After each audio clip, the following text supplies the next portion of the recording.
How's it going guys, Kris here, and welcome to another Battlefield 5 weapon guide. Today we're going to be taking a look at a pretty old gun, the RSC, a self-loading rifle from France that you'll be able to unlock once you get to recon rank 16.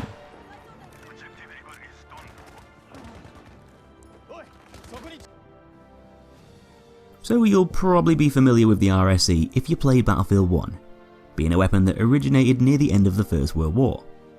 It was put into service with the French army in 1917, becoming more sought after once the Germans started using trench raid tactics. Their bolt-action rifles would have been less useful to counter these sort of attacks. The RSC was manufactured up until the end of the Great War, though it wasn't exactly a very reliable thing to use out on the field, being something a lot of troops didn't really like to use.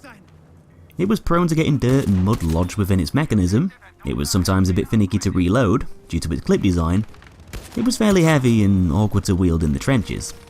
The list goes on. So although the French army were pretty much the first to use self-loading rifles on a large scale, they weren't exactly the most effective. Quite a lot of components used to design the RSC actually came from the already existing Berthier and Lebel rifles, as the gun was also chambered for the 8mm Lebel cartridge. It was designed by three blokes, Ribeyrolles, Sutter and Chauchot, who put their surnames' initials together to form the rifle's name, the RSC Model 1917. And although mass production ended in 1918, the gun was still in service with the French army up until about 1926. A lot of existing models were later converted into straight-pull bolt-action rifles in the mid-30s, and these went on to see service with French colonial troops in Africa, with their semi-automatic function removed, probably to prevent ammo wastage. But fast forward 5 years later to 1940, and the RSC rifle would once again come back into the scene. Some of the converted bolt-action models would be reworked back to their original semi-auto form, and the old RSC rifle would have been used by some forces during the Battle of France in the hands of the GFC. Once the Germans took over and occupied France, RSC rifles were captured and stored, until they would be used once again during the latter stages of the war, only this time in the hands of the enemy, given to the Volkssturm in limited numbers.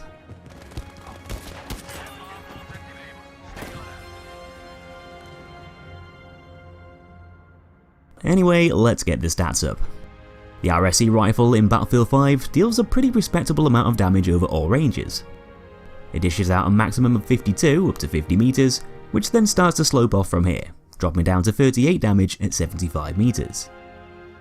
This is basically the same as the Model 8, under their SLR in the Recon class, and so it means you'll be able to take someone down within a close to medium range in just 2 shots, but beyond 50 meters, you're often going to need an extra third shot to seal the deal, unless your target's already been weakened, or unless you can plant one of those bullets into their head, giving the gun a bit less power than the likes of the ZH-29 and Selbstlader 1906 over longer distances, usually requiring one more shot to kill.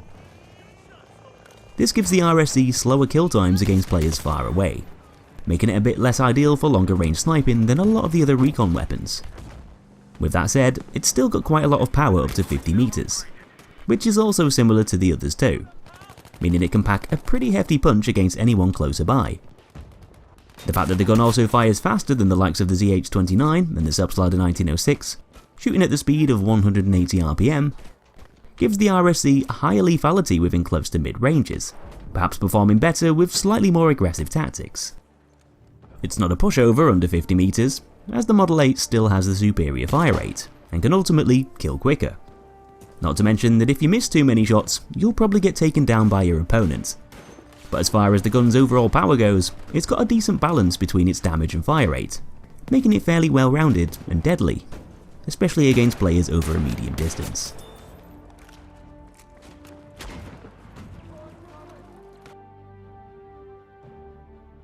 So just like pretty much all of the other recon self-loading rifles, the RSC is going to function in a very familiar way, kicking upwards but not horizontally, which isn't really a big surprise. The horizontal recoil value is set at 0, so it's not going to sway around as you open fire, potentially making it very accurate if you can line your shot up correctly, though it is going to naturally jolt upwards every time you pull the trigger, and with it having the vertical recoil figure of 1.6, you can expect it to lower your stability quite a bit, possibly forcing you to fire slightly slower if your target's further away in the distance. 1.6 isn't a terrible value, because the ZH-29 and the Specializations 1906 are both going to kick upwards even more, having heavier vertical recoil values. But with the Model 8 having a more controllable recoil figure, and with it often excelling a bit closer to the action, well, you'll be more at risk. This makes the RSC's slightly worse recoil pattern a bit less appealing, potentially a stat that could throw your aim off target, forcing you to miss, therefore dampening those kill times, which isn't great in a situation where you need to take someone out quickly and reliably over a medium range. This upwards kick can be suppressed a bit by adding the recoil buffer, which is going to put it a bit more in line with the Model 8, actually giving the RSC a slightly lower value than the Model 8's base version.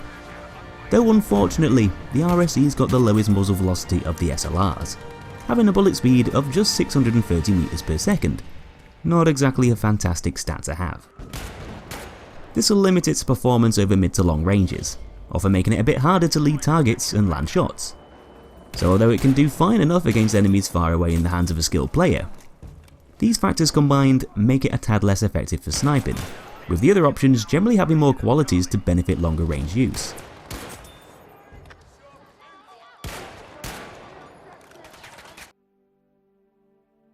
Moving on to reliability next. The RSC actually has quite a few things going for it in this section, being able to handle with ammunition pretty well. For starters, the gun holds an extra bullet, upping its total capacity to 6 rounds, with the other SLRs all holding 5 at standard, though the ZH-29 can also carry up to 6 bullets too, but only if you equip the detachable magazine specialization. This extra 6 round can make all the difference in a gunfight, allowing you to finish off an extra player or make up for a missed shot. And when it typically takes 2 shots to kill within close to mid ranges, having an even number of bullets can potentially allow you to take down 1 more player than if you were using one of the other rifles. That's not the only good thing to mention either, because unlike those others, the RSC is the only SLR to use clip reloads every time. So basically, you don't have to fanny around with individual bullets if you need to top your magazine back up, which can often take a bit more time to do and feel a bit inconsistent. The RSC's got a tactical reload of 2.85 seconds and an empty reload time of 3.3 seconds, neither of which are very bad times. Plus these can be sped up to be performed even quicker too with the quick reload spec, giving you a pretty nice combination of having more bullets than average, reloaded at a faster rate than average, which is all good for keeping you in the fight for longer, and allowing you to do what you need to do, which is especially handy within the RSC's optimal engagement range, a little bit nearer to the enemy.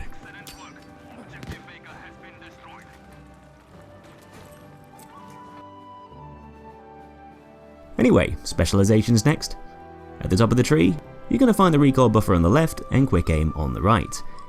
Both viable options for this gun in particular, though because the RSC's vertical kick is a tad on the higher side, being a fair bit more than the Model 8, I'd normally go for the recoil buffer to help keep that recoil down a bit, making it more stable and easier to control, which is going to help you out over all ranges. Further down the tree, you'll find slings and swivels with enhanced grips on the left side, increasing ready up speed after sprinting and lowering that hipfire spread. And on the right side, we've got the quick reload and barrel bending specs, which are the two I'd probably recommend.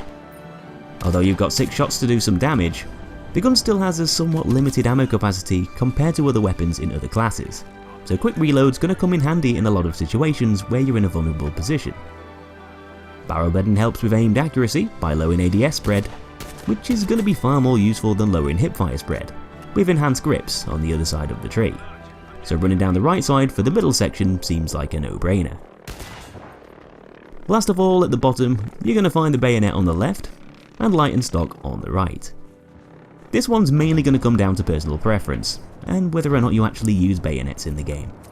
But I don't normally, so tend to prefer having the light and stock, to speed up movement speed whilst aiming down sights.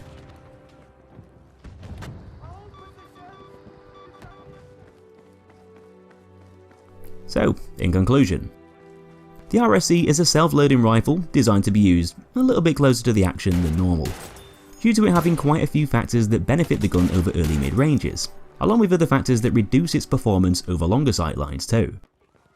It packs a pretty mean punch within close to mid distances and has a faster fire rate than a few of the other SLRs, giving it some respectable kill times within said distances. But because it drops off to a 3-shot kill beyond 50 meters, it's not quite got the same range as the Specializations 1906 or the ZH-29. The RSC also unfortunately happens to have the lowest bullet speed in the class, further hindering its effectiveness for long-range use. And with its recoil being a little bit jumpier than the Model 8 and can sometimes seem a bit less stable, often meaning you might need to fire slower in order to control it against players further away, increasing those kill times even more. Not good. This makes it a less effective sniping weapon than pretty much all of the other self-loading rifles, with the RSC being somewhat limited by its damage drop-off and accuracy stats, though it does make up for these issues when you take reliability into account, with it not only holding more ammo than average, but also having some fairly quick and consistent reloads too. It's the only SLR that's capable of killing 3 enemies with full health up to 50 meters, without having to use any specializations. ZH-29 can do this with detachable mags, granting it an extra shot, but the RSC's faster fire rate will still give it an edge in closer ranges, potentially letting it kill quicker. The RSC's extra bullet, combined with those decent reload speeds, will make it more dependable in dangerous situations when you're surrounded by enemies, or when you're playing a bit more aggressively closer to the front line. And because the RSC can perform better here than most of the other SLRs, it'll probably go quite well with offensive tactics. Just be aware of its limitations and try not to get too close to the danger. At the end of the day, it is an SLR, and missing too many shots in close quarters will usually get you killed, especially if the other guy happens to be wielding a rapid firing SMG. So that's all I've got for you this time, guys. Hope the video helped you out. Give me a thumbs up if it did, and subscribe for more Battlefield content coming up in the future. Take it easy, and I'll be seeing you in that next episode.